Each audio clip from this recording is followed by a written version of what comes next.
اعوذ باللہ من الشیطان اللعین الرجیم بسم اللہ الرحمن الرحیم الحمد للہ رب العالمین وصلی اللہ محمد وعلیہ طیبین الطاہرین۔ ناظرین گرامی السلام علیکم ورحمۃ اللہ وبرکاتہ۔ ہم بات کر رہے ہیں رشتہ ازواج سرکار سید الشہداء ابا عبداللہ الحسین کی، کس طرح آپ جناب ام لیلہ کے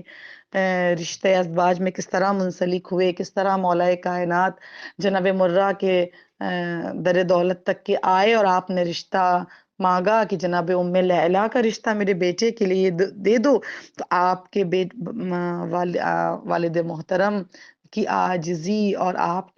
کا رشتے کو طلب کرنا اور آپ کی فضیلت اور منزلت کا احساس کرتے ہوئے جناب مرہ بہت زیادہ خوش بھی ہوئے، اپنی خوش قسمتی پر نازاں بھی ہوئے، اور ہونا بھی چاہیے۔ کہاں امیر کائنات کسی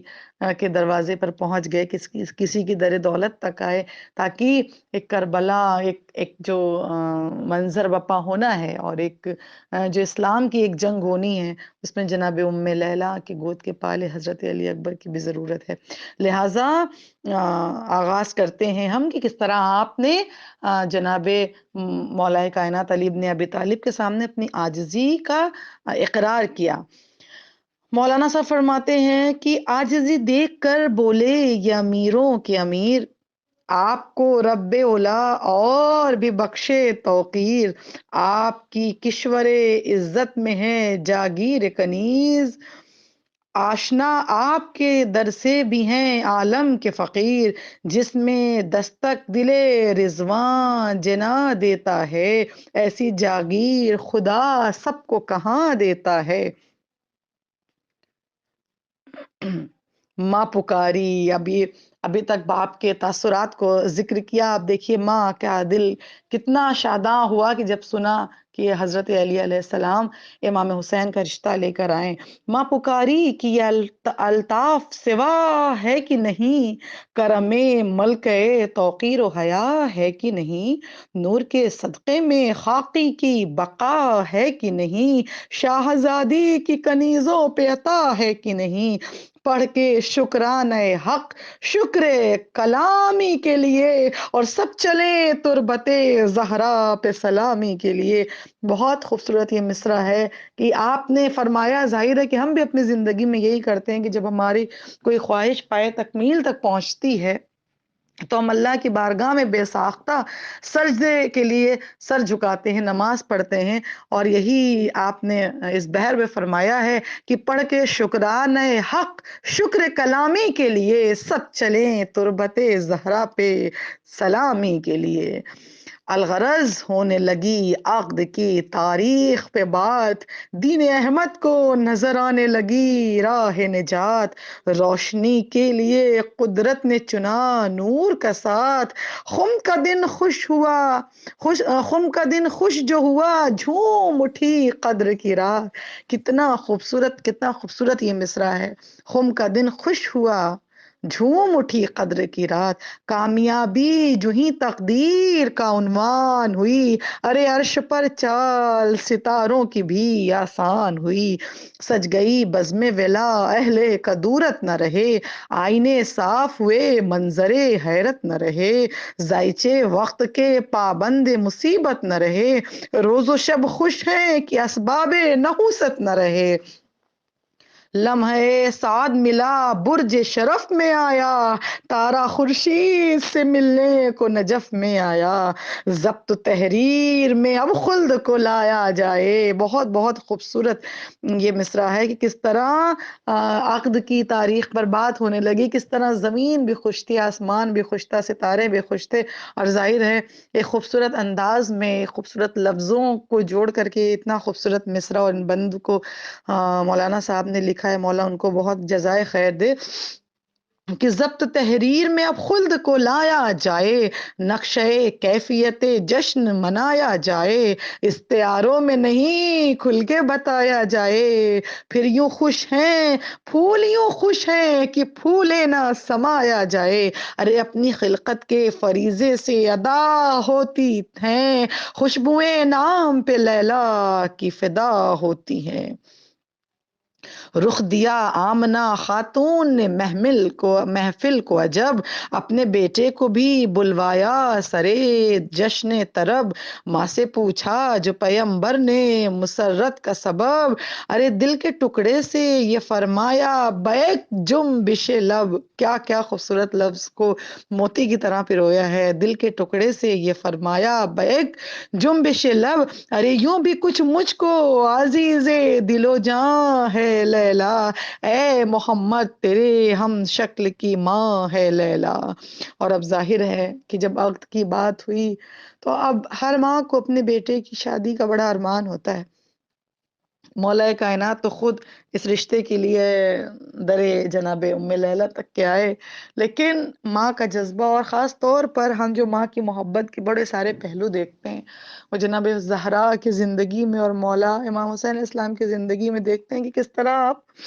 اپنے نور نظر کو اپنے دل سے جدا نہیں کرتی تھیں اور اپنی آغوش میں اپنی گود میں لے کر کے چکی بھی چلاتی تھیں، چرخہ بھی کاٹتی تھیں۔ تو اب ظاہر ہے کہ جب عقد کی تاریخ نزدیک آئی اور بات آنے لگی تو بہت حساس سی بند مولانا صاحب نے یہاں کے اوپر میں تحریر کی، میں جسے کہتے ہیں نا کہ ہر بند اتنا حسین انداز میں بیان کیا، ہر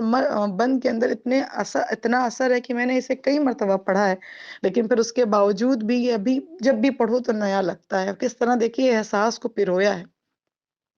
کہ یاد مادر شہ ابرار کو تڑپانے لگی، صحن میں آنکھوں کے اشکوں کی گھٹا چھانے لگی، شدت غم سے مسرت میں کمی آنے لگی، مسکرا کر یہ بہن بھائی سے فرمانے لگی، ارے ان کے ارمانوں کی ایک بولتی تصویر تو ہے، آج اماں جو نہیں ہے تو یہ ہمشیر تو ہے۔ اتنا خوبصورت انداز ہے کہ اسی لیے آپ کو ثانی زہرا کہا جاتا ہے۔ آپ ہر قدم اپنے بھائی کے ہمراہ رہی، جب دیکھا کہ بھائی کو ماں کی یاد آ رہی ہے، ظاہر ہے آپ کو بھی ماں کی یاد آ رہی ہوگی، آپ کو بھی ماں کا لہجہ، ماں کی موجودگی کا احساس چاہیے تھا، اور ہر اولاد کو چاہیے ہوتا ہے، لیکن کس طرح بڑھ کر اپنے بھائی کے لیے تسلی و تشفی کے اسباب فراہم کر رہی ہیں اور فرماتی ہیں کہ آج اماں جو نہیں ہے تو یہ ہمشیر تو ہے،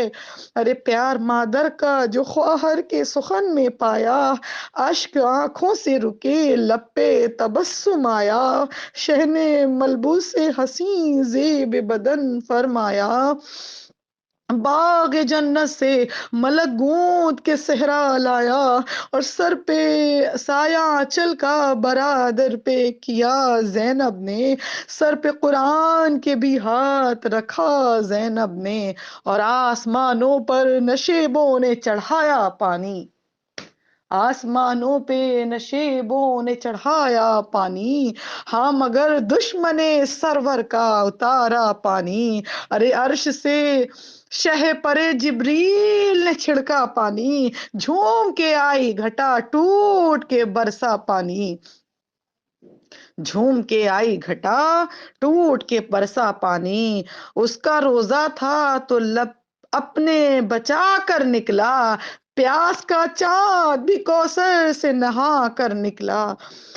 اور پھر یوں شہ صفدر کا اتارا صدقہ۔ ایک ایک بند بہت وضاحت کا طالب ہے، لیکن وضاحت کریں گے تو آپ تک کی خوبصورت مرثیہ پہنچ نہیں سکے گا۔ اب ظاہر ہے